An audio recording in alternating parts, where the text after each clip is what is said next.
Самое интересное было именно то, что мы работали вместе с такими звездами, которые, которые для меня были легендой. Моя любимая Ава Гарднер, Элизабет Тейлор, конечно. Это было в те времена, это было какое-то вообще что-то недосягаемое.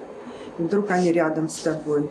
И, так сказать, такие же актеры, как и мы, русские актеры.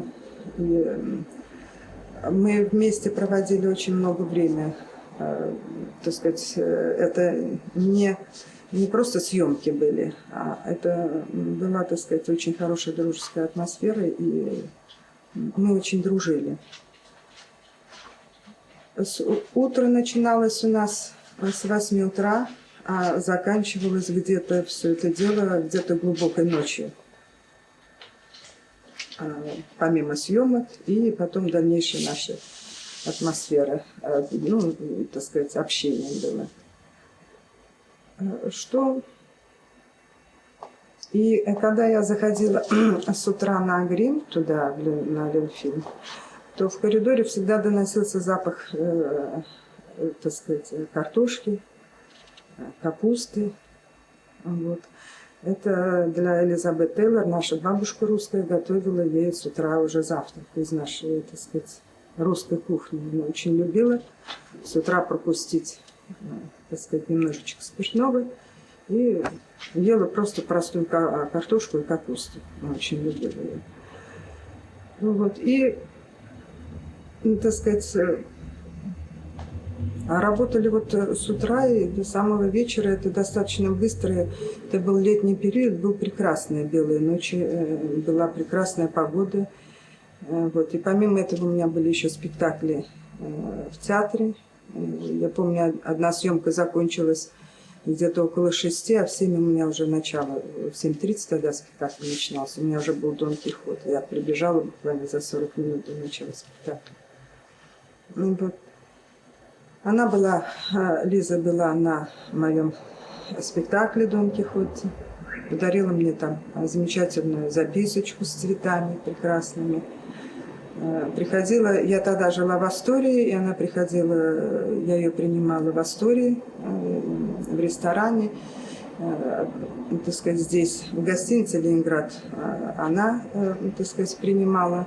В общем, было просто великолепно. Это было, так сказать, месяц какого-то дивного сотрудничества, очень красивого. Даже, так сказать, вот все, что я могу, вот самое интересное такое вот рассказать. Конечно, великолепный оператор был Фредди Янг. Это ведущий, так сказать, один из очень известных операторов. Джордж Кьюпер, известный режиссер. И когда кинопробы они с меня не делали, так сказать, я пришла и сделала какой-то грим наш, какой могла сама сделала грим. Он на меня посмотрел в этом гриме и сказал, что сделайте другой фильм, и завтра сделайте другой грим, другую прическу, и завтра на съемку. И он мне дал парикмахера Элизабет Тейлор, который только ее причесывал, и хорошего гримера из Лондона. Действительно, гример был потрясающий, потому что в 8 утра, когда мы приходили все серые, потому что не выспавшиеся, и, так сказать, после бурных отношений и так далее, были серые. Вот. Он мне говорил: вы спите. И я целый час у него в кресле спала. И когда я просыпалась, это было, конечно, совершенно день и ночь, совершенно другое лицо и совершенно другое ощущение, состояние, вот какое-то, вот, так сказать, было видно, что он привык работать с прекрасными знаменитостями и уже знает, что, так сказать, я не спала просто в кресле целый час. Воспоминания самые-самые-самые грандиозные, то есть впечатлений очень много. И, так сказать, так очень сложно все это рассказать. А как создавался образ воды? изначально? Изначально, значит, Жорж Кюпер все время объяснял только один момент, что когда я встречаюсь с огнем, я должна его почувствовать одним местом. Вот должна обжечься вот одним местом. И вот это единственное, что он мне объяснял. Вот. А остальное я уже сама, так сказать. И вот мои кусочки ставил мне тогда буквально перед смертью Якобсон Леонид Евгеньевич. Вот, я к нему уже приходила домой, и он нам ставил. Вот. И, значит, и вот этот вот первый костюм сделала Марина Азизян, вот, который такой голубой с этими, вот, когда она родилась, вода. А второй костюм уже, который я и одевала на приемах там в фильме. А на природу я себе сделала уже самостоятельный костюм, потому что, так сказать, мне надо было сделать, чтобы оно как-то сливалось с природой. Потому что дивный Павловск, дивные, так сказать, съемки были. И этот костюм, конечно, очень красиво там смотрелся. А как работала с хореографом? С Леонидом Ильичем. Ну, с Якобсоном я давно хотела работать. Из его постановок я танцевала в «Спартак», станцевала Фригию и Егину в этом спектакле. И, так сказать, каждый раз, когда приходил на его спектакль, он говорит, ну, выучи это, выучи то. Но в Кировском театре тогда я еще работала, и он был занят своей любимой работой. Вот ему наконец-то выдали коллектив свой, буквально за несколько лет до смерти. Он успел очень много сделать. Так вот близко мне, чтобы он на меня ставил, вот кроме «Синей птицы», по сути дела, ничего не ставил. И поэтому, вот. Но я очень довольна, что я хотя бы чуть-чуть, но я его застала Леонида Ильича.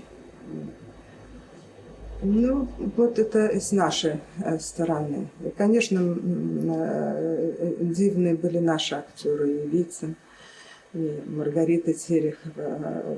Вот Вицин, я помню, он все время с кефирчиком ходил. А я уже привыкла в этом фильмах, в его фильмах, видеть его с определенными алкогольными напитками, а тут он все время ходил с кефирчиком. Это так не вязалось как бы вот с тем представлением, которое уже об этой троице имелись по этим фильмам, что, в общем, он был очень трогательный, конечно, с этим кефирчиком. Ну, была команда очень интересная команда, и время пролетело вот просто вот так вот моментально. А сама работа над «Синей птицей», вот период до нее, во времени или после нее, что-то изменилось, вот что-то внутри после того, как эта роль вот да. была? Вы знаете,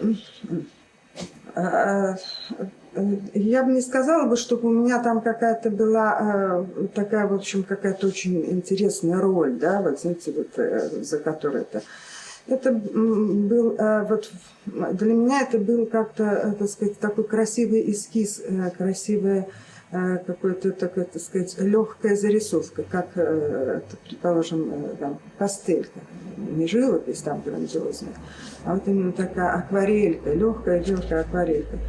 Но вот эта вот сама атмосфера, в которой эта акварелька была, то есть было вдохновение очень сильное, то есть адреналин выделялся с утра до ночи, не прекращался.